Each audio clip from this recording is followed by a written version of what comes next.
Il y a encore quelques mois, Emmanuel Macron et Gabriel Attal formaient un tandem solide à la tête de l'État. Toutefois, les relations entre les deux dirigeants se sont progressivement dégradées, menant à une rupture aussi spectaculaire que discrète. Depuis la dissolution de l'Assemblée nationale et les bouleversements politiques qui en ont découlé, la relation entre le président Emmanuel Macron et son Premier ministre Gabriel Attal s'est considérablement détériorée. Là où prévalait autrefois une collaboration harmonieuse, il ne subsiste désormais qu'une communication réduite à son strict minimum, comme l'a rapporté Le Parisien. À l'Élysée, il semble que les deux principales figures de l'exécutif empruntent désormais des trajectoires parallèles, sans véritable convergence. Les premiers signes de discorde étaient perceptibles bien avant la dissolution, mais c'est cet événement qui a cristallisé les tensions. Emmanuel Macron, réputé pour sa gestion rigoureuse et son exigence de loyauté, semble avoir été profondément affecté par ce qu'il perçoit comme une série de trahisons de la part de Gabriel Attal. Depuis lors, le fossé entre les deux hommes ne cesse de se creuser, alimenté par une succession de malentendus et de désaccords.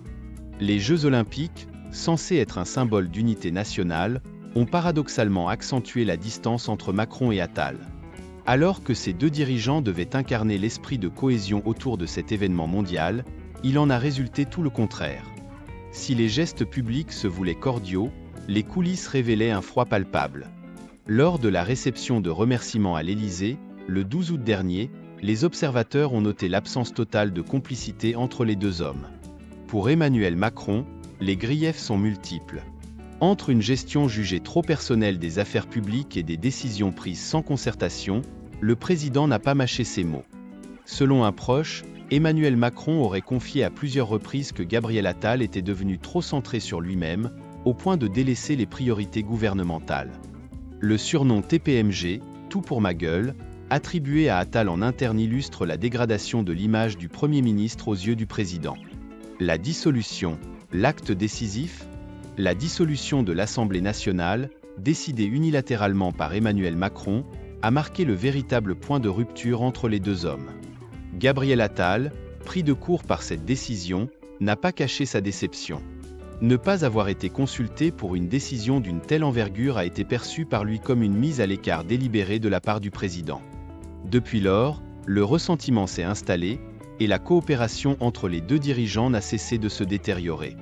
Les critiques à l'encontre de Gabriel Attal ne se sont pas arrêtées là.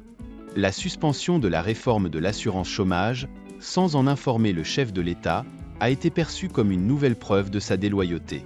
Pour Emmanuel Macron, ce fut la goutte d'eau qui fit déborder le vase. À l'Élysée, le mécontentement est désormais palpable envers un Premier ministre jugé immature et davantage préoccupé par son avenir politique que par la réussite du mandat présidentiel. Le futur incertain de Gabriel Attal. À l'approche de la rentrée politique, l'avenir de Gabriel Attal suscite de nombreuses interrogations. Si son éviction de Matignon semble inévitable, la question de ses futures ambitions reste ouverte.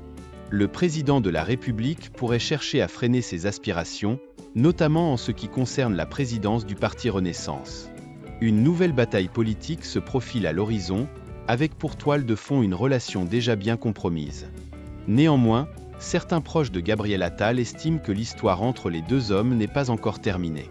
Même si la confiance semble rompue, la politique a souvent sa part de surprise.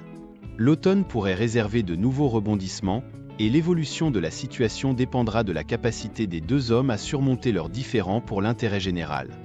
En attendant, la rupture est consommée, et la France reste en attente de la suite des événements.